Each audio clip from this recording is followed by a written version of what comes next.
Given below are two statements. Statement 1. An object moves from position R1 to position R2 under conservative force field F. Then work done by the force is equal to minus integral R1 to R2 F dot dr. Work done by conservative force minus change in potential energy means minus of U final minus U initial അല്ലെങ്കിൽ U initial minus U final.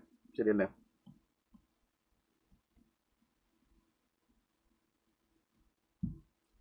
അപ്പോൾ work done equation നമ്മൾ എന്താ എഴുതുക? That is equal to from R1 to R2 F dot dr. Negative sign ഇല്ല.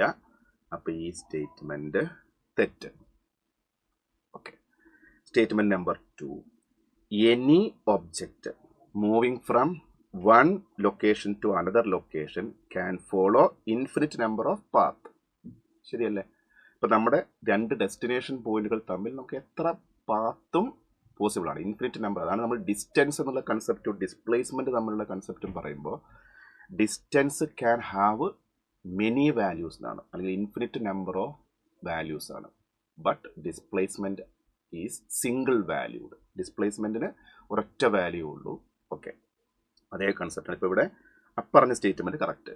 ഇനി തൊട്ട് therefore amount of work done by object changes with path it follows a conservative force. അത് തെറ്റാണ്. നമ്മൾ conservative force എന്ന് പറയുന്നത് തന്നെ work done by a force independent of path followed ആണെങ്കിൽ അത്തരം ഫോഴ്സിനെയാണ് നമ്മൾ എന്തെന്ന് വിളിക്കാം?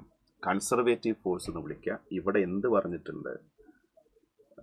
Work done by object changes with the path എന്ന. കൺസർവേറ്റീവ് ഫോഴ്സിന് പാത്ത് ഇൻഡിപെൻഡൻ്റ് ആണ്. അതുകൊണ്ട് രണ്ട് സ്റ്റേറ്റ്മെൻറ്റും ഫോൾസ് ആണ്. അപ്പം നമുക്ക് ഓപ്ഷൻ പറയേണ്ടത് ആരാ? 4. ഇനി കൺസർവേറ്റീവ് ഫോഴ്സിന് നമുക്ക് എക്സാമ്പിൾസ് അറിയാം. ഇലാസ്റ്റിക് ഫോഴ്സ് കൺസർവേറ്റീവ് ആണ്, ഇലക്ട്രോസ്റ്റാറ്റിക് ഫോഴ്സ് കൺസർവേറ്റീവ് ആണ്, ദെൻ ഗ്രാവിറ്റേഷണൽ ഫോഴ്സ് കൺസർവേറ്റീവ് ആണ്. ഇവർ ചെയ്യുന്ന വർക്കുകളെല്ലാം ഇൻഡിപെൻഡൻ്റ് ഓഫ് പാത്ത് ഫോളോവ്ഡ് ആണ്.